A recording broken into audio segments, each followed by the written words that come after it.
entrevistamos o Dr. João Maçano, há mais de uma década ligado ao Conselho Regional de Lisboa, da Ordem dos Advogados, encabeça a lista R, Juntos Podemos Mais. Obrigada pela sua presença e pergunto desde já o que é que o leva a querer assumir então este cargo de bastonário. Exatamente o que disse. Em primeiro lugar, naturalmente agradeço o convite e é uma honra estar aqui, mas de facto o que me leva a estar aqui foi o que disse, ou seja, uma vida dedicada à Ordem dos Advogados e o facto de eu entender que eu e as pessoas que estão na minha lista temos a experiência, temos o conhecimento prático de tudo o que se passa na Ordem dos Advogados, visto naturalmente do lado do Conselho Regional de Lisboa, e achamos que é possível pegar no conhecimento que já temos e nas pessoas que temos a nível nacional para nos ajudar a transferir aquilo que já fizemos aqui e a criar novas soluções para, a nível local, podemos fazer a localização dessas medidas. No fundo, o que nós achamos é que nós temos um exemplo, claro, que é a nacionalização da formação. Ou seja, quer se queira, quer não, houve um aspecto muito positivo para a formação dos advogados nascido da pandemia, que foi o facto de, em menos de uma semana, o Conselho Regional de Lisboa ter passado as suas conferências de presencial para online, num esforço enorme de todos nós e com o apoio dos nossos serviços, obviamente, que nos permitiram passar para uma formação online e que significa o quê? Eu vou à Covilhã, eu vou aos Açores, as pessoas conhecem por causa dessa formação. Porquê? Porque todos os dias nós tínhamos formação quase e todas as pessoas com quem eu tenho falado se lembram do nosso trabalho nessa altura. E o que é que eu acho? Acho que o facto de nós já termos demonstrado que podemos, por força de uma circunstância que foi lamentável para todos nós, nacionalizado, e estamos perto do 11 de março, eu sei que não é a melhor altura para falar em nacionalizações, mas termos permitido a todos assistir às nossas formações, que era uma das queixas que havia, que só Lisboa é que tinha aquela, e era Lisboa presencialmente, tinha conferências com mais de 1000 pessoas, e obviamente quem não estivesse perto de Lisboa não poderia vir. E a partir do momento em que temos a pandemia, a única ligação entre os advogados e a sua ordem foi o Conselho Regional de Lisboa. E foi a formação que nós demos. E acho que esse crédito que nós temos, e que é visível nas ações de campanha que eu tenho feito, e a proximidade que eu tenho procurado ter com todos, tem-nos levado a confirmar que, de facto, o nosso conhecimento, a nossa experiência, pode vir a ser muito útil para auxiliar a advocacia a sair do estado em que se encontra. Até porque já se cruzou também com vários bastonários e também aí tem acompanhado as várias formas de gerir a ordem. Obviamente. Também foi uma escola, podemos dizer assim. Eu já estou na ordem desde o bastonário António Marinho e Pinto, do primeiro mandato, ou seja, eu já vi vários estilos, várias formas e, de facto, tenho percebido, até pela forma como os colegas reagem a uma coisa ou outra, a melhor forma de tentar trazer a classe connosco. E uma das coisas que eu acho que nos podemos orgulhar é que a união que nós temos conseguido no Conselho Regional de Lisboa com as delegações do Conselho tem permitido fazer muitas ações de formação, tem permitido uma ligação muito próxima com a reunião de interdelegações, com a realização de reuniões frequentes com as delegações no Conselho Regional de Lisboa, ou seja, nós já conseguimos, na nossa área territorial, ter um período de grande união com as delegações, e é isso que pretendemos fazer com os Conselhos Regionais e com as delegações de todo o país, porque de facto achamos que temos essa capacidade de conciliar, e repare, tirando o último bastonato, eu nunca tive problemas com nenhum bastonário, nunca. E houve situações difíceis, quer para o bastonário, por exemplo, o Menezes Leitão, e para o Conselho Regional de Lisboa, e as nossas relações foram sempre excelentes, mesmo antes. E são vários os desafios, um deles que preocupa também muito os advogados, que é a CEPAS. Defende um sistema de garantia de proteção social transversal, que seja não só na atividade, na reforma, também na doença. Que solução poderá ser essa? A mista de que se fala, manter a CEPAS como está? O que é que preconizam? O que nós preconizamos, em primeiro lugar, é acabar com as mentiras e com as falsidades. Há muito tempo que os bastonários são eleitos com a CEPAS, e a falar da CEPAS, e a dizer que vão fazer isto, que vão fazer aquilo, que vão fazer aquilo outro. Há que acabar com essa mentira. Não é competência do bastonário, seja ele qual for, determinar a integração ou a não integração. Não é o bastonário que tem essa competência estatutária, nem legal. Essa competência é do Governo e da Assembleia da República. Andar a vender ilusões, andar a mentir aos colegas, a dizer que se vai fazer uma integração é mentira e não é correto. Nós somos frontalmente contra mentir em relação às matérias. Porque estar a dizer às pessoas, como eu já ouvi, que são a única solução para a Previdência, que vão conseguir resolver o problema, estão a mentir, não depende. Há um esforço de comunicação política, como é óbvio, que terá de enfrentar caso, há um esforço caso de comunicação vença. política E qual é que será qual será o sentido? Repare, o meu sentido de comunicação política é um sentido que eu lhe aponto facilmente. E dou-lhe um exemplo para perceber como é que nós queremos atuar. Primeiro, a senhora bastonária, numa das temáticas mais importantes, aliás, ela tem 2 bandeiras, que é a SEPAS e o apoio judiciário. No grupo de trabalho para a atualização de honorários, a senhora bastonária não esteve, nem o seu Conselho Geral. Pelo contrário, o Conselho Regional de Lisboa está num grupo de trabalho com o Ministério da Justiça no âmbito da nova localização ou na manutenção do Campos da Justiça onde está. É isto que nós queremos. Ou seja, em relação à SEPAS, e falando diretamente da SEPAS, o que nós pretendemos é, primeiro, temos a consciência que não temos a capacidade nem a competência para determinar a integração. Não é da nossa competência. Segundo, naturalmente, entendemos que há que perceber uma coisa, que é o sentimento da classe foi no sentido da liberdade de opção. Isso é inequívoco. Vale o que vale, mas o bastonário que vier a ser eleito tem naturalmente que respeitar esta situação.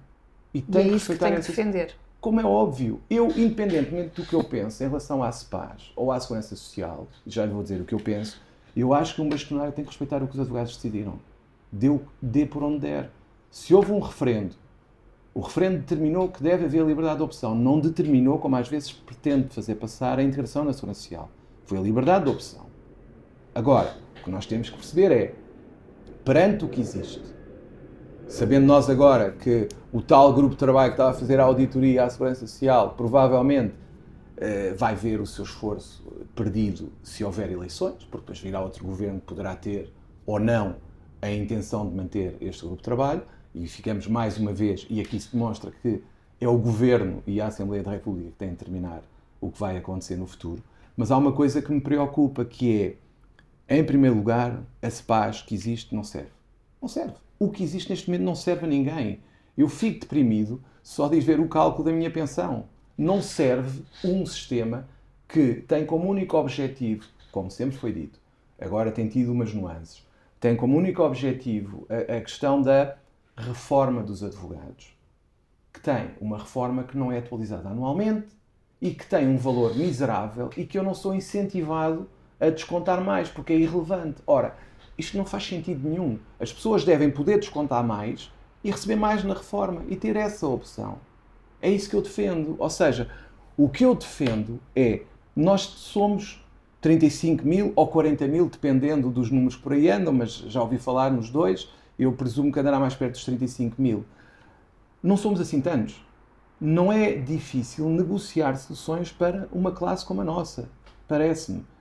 E só para lhe dar o exemplo, o SAMS é um sistema que é reconhecido como um sistema que funciona bem, em que é possível, na minha opinião, a Ordem dos Advogados estabelecer negociações para fazer uma parceria com o SAMS. Já foi tentado, já foi apresentado ainda há algum tempo como sendo uma das possibilidades. Porquê é que não se tenta ajudar os advogados?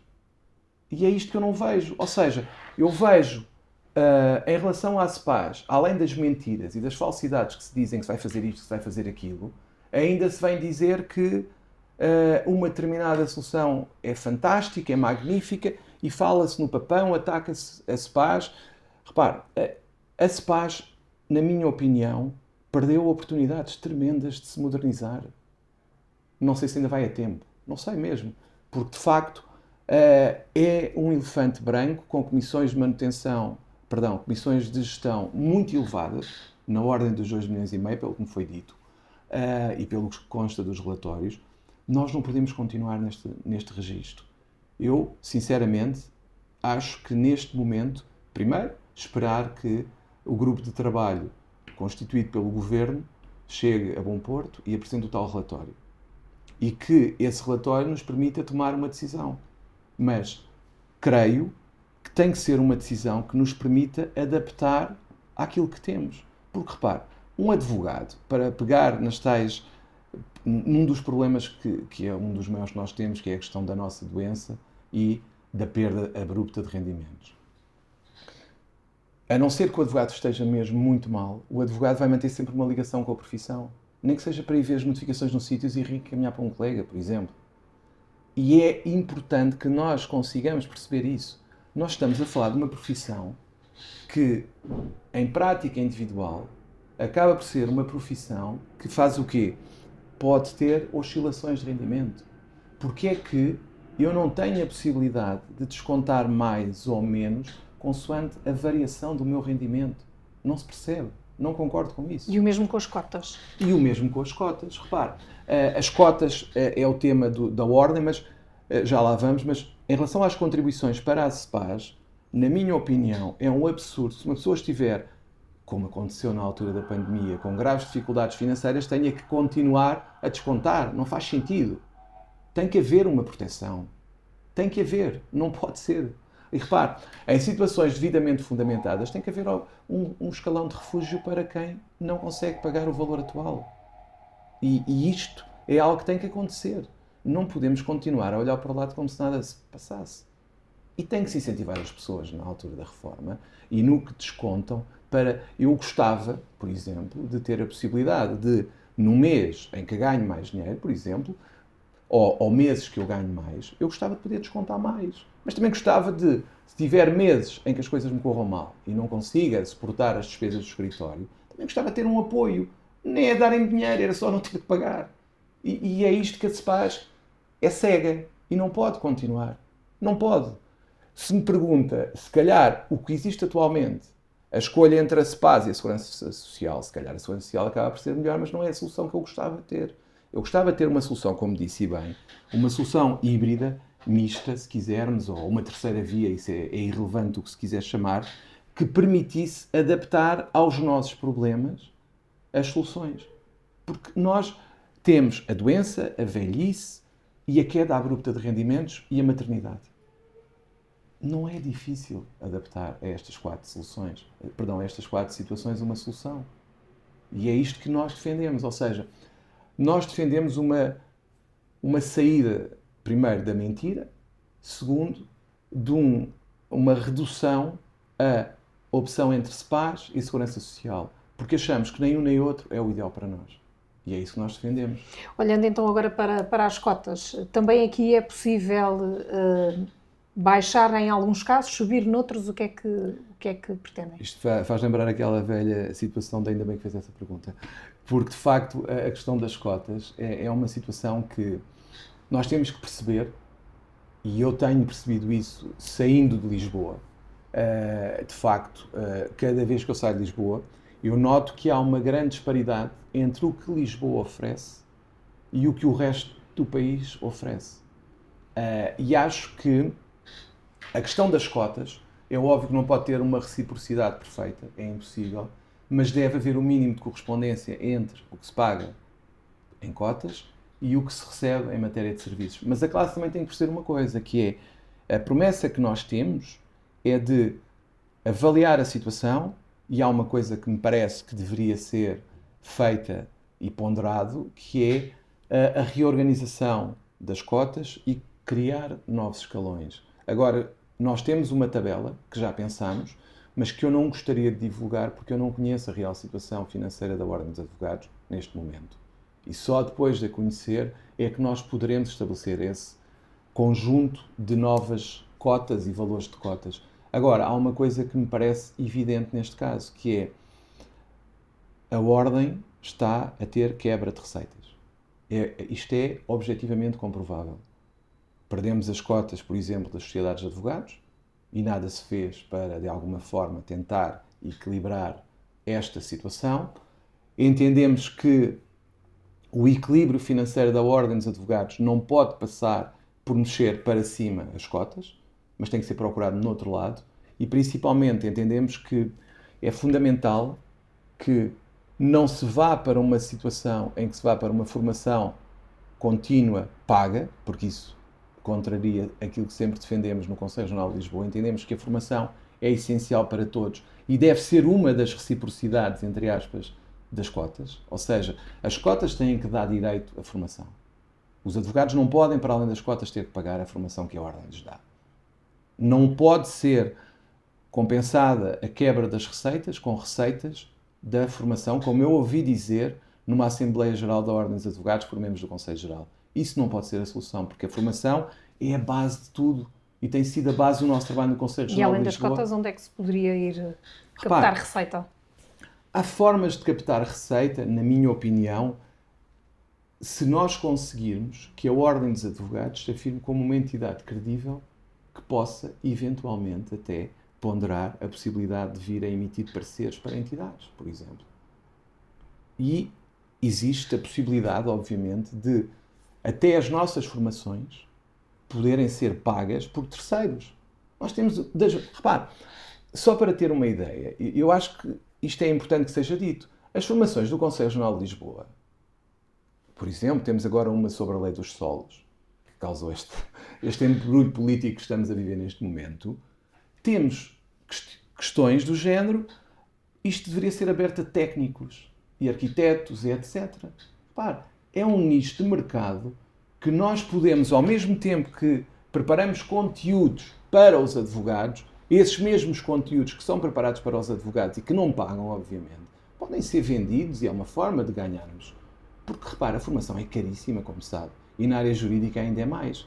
Porque há muita apetência de quadros, seja da administração pública, por exemplo, e de empresas, por formação na área jurídica. Porque é que o Conselho Geral não apoia os seus conselhos regionais a fazerem formação, ou ele próprio fazer, formação que seja simultaneamente benéfica para os advogados e para terceiros. E os terceiros naturalmente pagam e é uma forma de obter receita. Sempre que há alterações legislativas, como por exemplo a lei dos solos, é óbvio que há um grande interesse porque ninguém mais faz.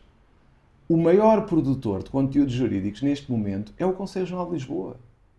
É quem tem mais formação multidisciplinar em N matérias. Portanto, é uma questão de nós ponderarmos e, naturalmente, rentabilizarmos.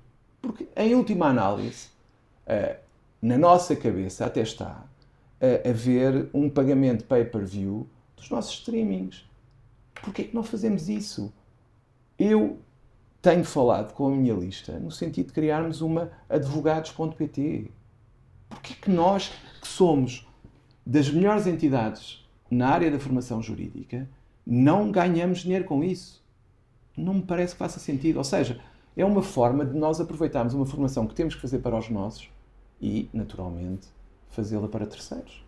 Isso é uma das formas. Falava agora relativamente à tabela de honorários do acesso ao direito. Esta revisão recente não foi uma vitória ou foi melhor que nada? Repare, em primeiro lugar, acho que é de refletir e de pensar muito bem na rábula da comunicação da tabela. Ou seja, a Ordem dos Advogados teve várias versões sobre a tabela, porque neste momento o Conselho Geral funciona por spin doctors, ou seja, nós temos vários opinadores que vão tentando influenciar a opinião dos advogados e, consoante o que vão vendo nas redes sociais, vão adaptando o discurso. Mas o primeiro comunicado foi um comunicado fantástico, foi um comunicado, isto é um milagre, isto é histórico, é um feito histórico. Começaram a ser criticados porque houve colegas que foram pecar valores específicos e dizer que iam passar a ganhar menos. Bem, já não era assim tão histórico. Já começou a mudar um bocadinho aqui coisas que têm que ser mudadas. Ao quarto dia, ou ao quinto dia, como, de facto, a contestação continuava, o que é que aconteceu? A culpa era minha, porque tinha feito uma reunião com o Secretário de Estado Adjunta da Justiça. Ou seja, passamos de histórico para a culpa é de Massano. Isto é um absurdo. E mais, é grave, na medida em que temos a Ordem a afirmar que negociou com o Ministério da Justiça e tem que vir a um meio de comunicação social a Secretária de Estado Adjunta da Justiça dizer que não houve negociação nenhuma com a Ordem dos Advogados. Isto é uma vergonha para a Ordem dos Advogados. E se olharmos para o futuro? Ou seja, como bastonário, esta é uma das questões que quer ver alteradas. Naturalmente, repare, como é que é possível o grupo de trabalho não ter a Ordem dos Advogados? E não tem porquê? Porque não a querem lá. Porque, obviamente, se temos uma bastonária que está a pedir admissão de toda a gente, pediu admissão da Ministra do PS, da Ministra do PST, das Secretárias de Estado, é claro que eles não querem falar connosco. E daí, quererem, no caso do Campos, falar com o Conselho Regional de Lisboa e no caso da atualização não falarem com a Ordem dos Advogados. É preciso fazer regressar algum estatuto de confiança. É preciso acabar com os gritos. É preciso acabar com os gritos. Não se pode andar permanentemente a gritar, só se deve gritar. Isto é como com as crianças. Se nós estamos o tempo todo a gritar com as crianças, elas não ligam rigorosamente nada aos gritos. Portanto, não podemos estar a gritar com entidades com as quais temos que negociar. Nós temos que ter uma postura de negociação. E depois há outra coisa que eu acho extraordinário, que é a opacidade como se fazem as coisas. Não é só aqui na atualização. Porque é que há uma proposta, segundo foi dito, do Conselho Geral, que é apresentada ao Ministério da Justiça, e porque é que a classe não sabe, nem tem direito a saber, nem sequer a pronunciar-se? Repare, isto é um absurdo. Isto é uma frontal violação dos direitos das pessoas, na medida em que, e é isso que nós defendemos, achamos que é preciso dinamizar a representação das pessoas. E isso consegue-se com Assembleias Gerais online, Assembleias Regionais, em que o bastonário tem que ir. Nós temos que ouvir as pessoas. Nós temos que permitir às pessoas dizer-nos o que é que acham que faz sentido em relação à tabela, por exemplo. Não faz sentido nós estarmos a impor algo e a classe nem sequer ser ouvida. Compreende? É que o problema aqui é um problema de ligação.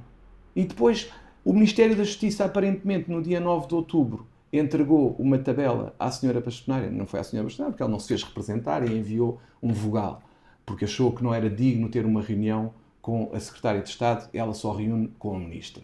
Como a Ministra não quer reunir com a senhora bastonária e, além do mais, delegou na Secretária de Estado, acabou por não ser a senhora bastonária, uma das matérias mais importantes, e que ela está sempre a falar, a ter um representante, até era um administrativo do Conselho Geral também, e um vogal, que nem sequer era vice-presidente, atenção.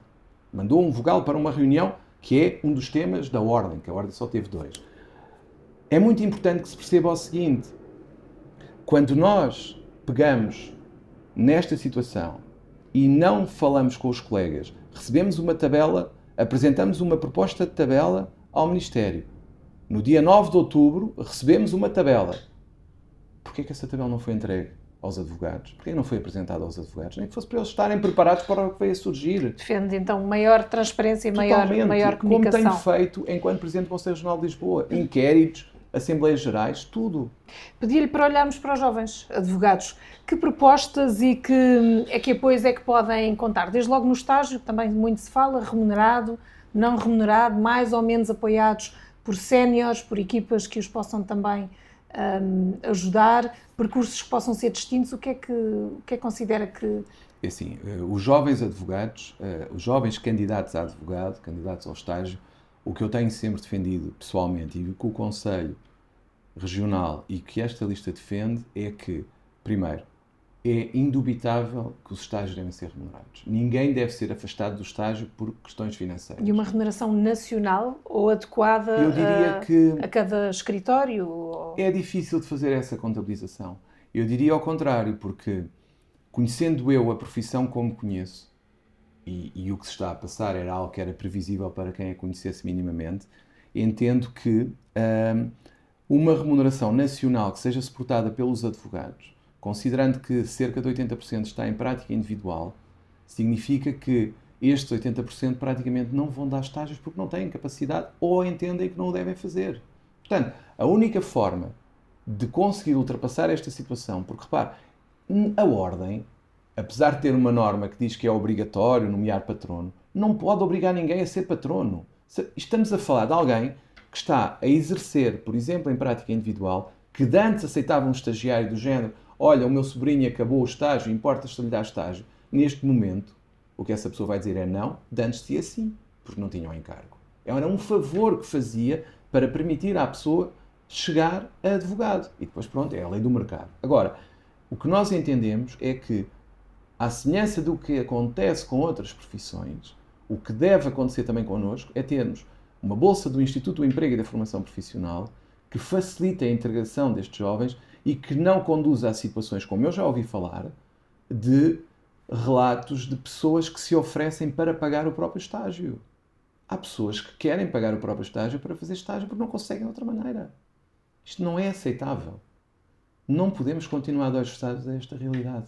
E se não fizermos nada, o que vai acontecer é que eu diria que estes estágios remunerados, da forma como estão neste momento, vamos, muito provavelmente, ter efeitos mais devastadores do que o que o António Marinho e Pinto, o Sr. Bastonário António Marinho e Pinto, tentou fazer na limitação dos estágios com os exames. Isto é muito mais devastador. Muito mais, porque as pessoas, o que eu ouço na prática, quando falo com as pessoas é, por um lado, não têm capacidade financeira, muitos deles, para fazer o que faziam de antes, que era um favor a alguém. Por outro lado, mesmo os que têm capacidade financeira, se precisam mesmo de apoio, o que eles dizem é, contratam um advogado 2 ou 3 horas, faz mais trabalho, mais rapidamente, e não fazem o que é importante para a nossa renovação, que é formar jovens advogados. E uma profissão que não forma jovens advogados está condenada a desaparecer. Porque nós temos que nos renovar. Mas precisamos, naturalmente, para desempenhar esta função de formação, precisamos, na minha opinião, de apoio. Porque, repare, nós corremos o risco de só ter advogados estagiários nas sociedades, que são os que têm capacidade financeira e, naturalmente, apostam nos melhores elementos das faculdades, os que têm as melhores notas, etc. Eu, por exemplo, costumo dizer, e é verdade, se fosse hoje em dia, no atual regulamentação que nós temos em matéria de estágio, se calhar não conseguia arranjar estágio, por exemplo. Há de haver muita gente a dizer que bom que seria que ele não estivesse aqui, pronto. Mas era uma situação que me aconteceria seguramente. Mas até nisso está disponível para algum diálogo com o Governo para se encontrar algum tipo de financiamento, até deste tipo com participação? Como é óbvio, a nossa abertura é total. O que nós entendemos e o que tem sido a prática do Conselho Regional de Lisboa, que eu posso apresentar como sendo, no fundo, o meu cartão de visita nestas áreas, é, desde 2017, 2018, que nós realizamos habitualmente no Conselho Regional de Lisboa debates com todos os grupos parlamentares. Habitualmente, sempre fomos apresentar cumprimento e sempre nos demos bem com qualquer governo, seja de esquerda, direita, centro, do que quiserem. Convidamos praticamente anualmente, quando não mais de uma vez, os partidos políticos para virem ao Conselho Regional de Lisboa a apresentar as suas propostas em matéria de justiça ou outras matérias de interesse relevante. A nossa postura é sempre uma postura de diálogo e de não excluir ninguém. Porquê? Porque entendemos que um bastonário não pode, não deve, independentemente da sua filiação partidária ou simpatia partidária, não deve permitir que essa situação influencie as suas tomadas de decisão em matéria de ordem dos advogados. O único partido que o bastonário deve ter é o partido da advocacia. Mesmo que isso implique negociar ou aceitar medidas propostas por um partido com o qual possa nem simpatizar, é irrelevante. Não se pode permitir que um bastonário seja no fundo, um líder da oposição ou funcione como oposição ao governo. Não é isso que nós somos. Nós somos uma associação que tem que defender os nossos, obviamente, mas tem que se preocupar com o bem comum, com a justiça. E o que nós assistimos é que há taticismos político-partidários na ordem. Aliás, ainda há pouco tempo assistimos uma situação em que se aproveitou um problema político para tentar ter algum tempo de antena nos meios de comunicação social e conseguiu-se, obviamente, porque é fácil. Basta pegar num tema polémico e tentar atacar aqueles que não se gostam politicamente. Mas isso não é o bastonário que tem que fazer. Não é. O bastonário tem que se afastar da luta política. Porque eu, enquanto bastonário, tenho que conseguir falar com todos. E não posso estar a assumir-me como líder da oposição. Não é esse o meu papel enquanto bastonário. E, infelizmente, a Ordem tem perdido muito por isso. Perguntava-lhe que ação disciplinar é que vai querer na ordem enquanto bastonário? Mais visível, porque na prática, para o cidadão comum, há algumas imagens que se mantêm em relação aos advogados e uma imagem de divisão e que muitos têm queixado. Mas também de comportamentos menos sérios. Como é óbvio. Que ação disciplinar é que quer na ordem que poderá governar? Sabe que uma das coisas que me têm dito mais no meu périplo pelo país é que querem que a advocacia volte a ser digna. Só isto. Porque sentem vergonha do estado atual das coisas. As pessoas dizem, nós não nos revemos na ordem, seja pela questão disciplinar, seja pela atuação do Conselho Geral. A situação disciplinar tem muito a ver com uma coisa que é a nossa marca coletiva. As pessoas têm de perceber que a marca coletiva, a advocacia, é fundamental para a nossa credibilidade e dignidade. E é isso que eu não vejo ser defendido. Não vejo defesa da dignidade da advocacia. Porquê? Porque, repare, falou, e bem, que o cidadão comum acha que há uma defesa corporativa nas ordens, seja dos advogados, seja dos médicos. É generalizado. E o que nós assistimos é que não há uma defesa do bom nome da advocacia em matéria disciplinar que seja célere e adequada. A ordem tem que caminhar no sentido da sua credibilidade, da sua dignificação, e essa dignificação passa pela defesa na ação disciplinar da marca advocacia, porque cada um de nós que tem um problema e fica com o dinheiro do cliente, que para mim é a situação mais grave de todas, tem que ser automaticamente suspenso, tem que haver uma reação imediata. O cidadão não vai perceber que alguém fique com o dinheiro do cliente e não tenha qualquer consequência. Não vai perceber isso. E a ordem não pode fechar os olhos. Em minha opinião e da nossa lista, tem que se dotar os órgãos jurisdicionais dos meios para eles atuarem. E os órgãos jurisdicionais não podem ter também eles taticismo político da ordem, porque muitas das vezes há algum taticismo nos órgãos jurisdicionais que prejudica a sua atuação e prejudica a nossa imagem perante a sociedade. E como advogados conseguem perceber o que é que se vai fazendo ou não a nível disciplinar, claro. Ou há uma opacidade? Não, repare, nós percebemos que não há reação, muitas das vezes, que há processos disciplinares que demoram anos, ainda agora. Estive nos Açores e estavam-me a falar de um colega que tinha ficado com o dinheiro do cliente e há anos que não tem uma sanção, não tem nada e continua a exercer. Ora, os advogados sabem, entre aspas, quem se porta mal. Os advogados sabem isso. E até os próprios advogados acham mal que essas pessoas continuem a exercer. Porquê? Porque nos prejudica a todos. Porque nós temos a marca pessoal, que é a marca de cada um de nós, e temos a marca coletiva, que é a advocacia. E tudo o que nós fazemos a título pessoal prejudica a advocacia. Eu não estou a falar de situações que naturalmente nos podem acontecer no dia-a-dia, fruto de muito trabalho ou outra situação. Estou a falar de situações de desonestidade. Como ficar com o dinheiro do cliente, para mim é a situação mais grave, é das mais graves que existe. Nessas situações, e noutras, naturalmente, tem que haver uma reação imediata. Ou rápida, pelo menos. Imediata é difícil, eu sei, porque temos que respeitar o princípio do contraditório, ouvir o colega, etc. Mas a ordem não se pode escudar em prazos para não tomar uma decisão. Não pode deixar prescrever este tipo de situações. Não pode. E é inevitável perguntar, até porque é uma situação que surgiu até em campanha relativa ao Tribunal de Contas. Considera que essa situação e essa infração financeira que foi declarada é uma desvantagem ou já ficou tudo mais que esclarecido? Repare, na minha opinião está tudo mais do que esclarecido. Foi uma situação claríssima que foi alguém que foi contratado pela anterior direção, pelo anterior presidente, e bem, uma pessoa com grande capacidade e competência técnicas, que tratou dos procedimentos de contratação do Conselho Regional de Lisboa e continua a tratar, e que, de facto, tinha uma qualidade acima da média, trabalhou muitíssimo no Conselho Regional de Lisboa. Estamos a falar de uma área muito especializada e, naturalmente, estamos a falar de uma pessoa que fez parte do Conselho Geral, que esteve em várias reuniões para tratar da regulamentação e teve na base de vários procedimentos do Conselho Geral, que veio para o Conselho Regional de Lisboa e fez muitos procedimentos, curiosamente, e acho que as pessoas deveriam ter memória, fez inclusivamente um procedimento de seleção e recrutamento de formadores que contratou a doutora Fernanda de Almeida Pinheiro.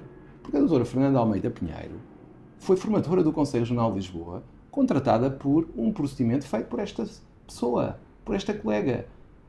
Custa-me muito ver que alguém que foi formador do Conselho Regional de Lisboa, que até ser bastonária e ter entrado nesta luta comigo desde o início de um dos nossos mandatos e há todas as formações do Conselho Regional de Lisboa, a doutora Fernanda estava sempre presente, ou quase sempre, e há muitas formações nossas, e de repente nós passámos a ser, pronto, o que vemos hoje em dia nas redes sociais.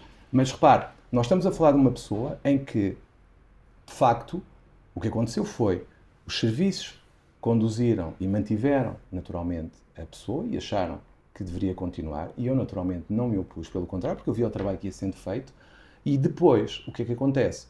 O Tribunal de Contas entendeu que a fundamentação dada pelos serviços não era correta. Foi só isto que aconteceu. Não estamos a falar de ficar com dinheiro de ninguém. Estamos a falar de uma situação em que alguém trabalhou, e muito para o Conselho Regional de Lisboa, com grande competência e qualidade, e que, de facto, o Tribunal de Contas não concordou com a fundamentação que foi dada pelos serviços. Nós estamos numa organização grande e não nos podemos esquecer de uma coisa. Os serviços que fizeram a passagem do presencial para online de forma excepcional, que ainda na última semana fizeram uma cerimónia fantástica para homenagear os colegas que têm mais de 35 anos e entregámos as medalhas, tiveram aqui um lapso? Tiveram. E eu assumo porque eu sou o presidente. Agora, eu não queimo, para falar mais corriqueiramente, eu não queimo os meus serviços. Eu defendo os meus serviços, porque os meus serviços permitiram-me fazer o que fizemos. Só quem não faz, e anda para aí a dar música às pessoas, é que, de facto, não erra. Porque quem faz está sujeito a isto, porque eu tenho que confiar nas pessoas que estão ao meu lado. Eu não consigo fazer tudo. Ninguém consegue. Muito bem. Nesta reta final, queria-lhe fazer a pergunta que tem surgido nesta campanha e noutras. Vai ou não ser remunerado? E pedir-lhe para ser breve, estamos na reta final. Eu não vou ser remunerado como bastonário, já o disse várias vezes. Entendo que um dos problemas neste momento da advocacia é a ausência de presença do bastonário no terreno. O bastonário tem que estar no terreno.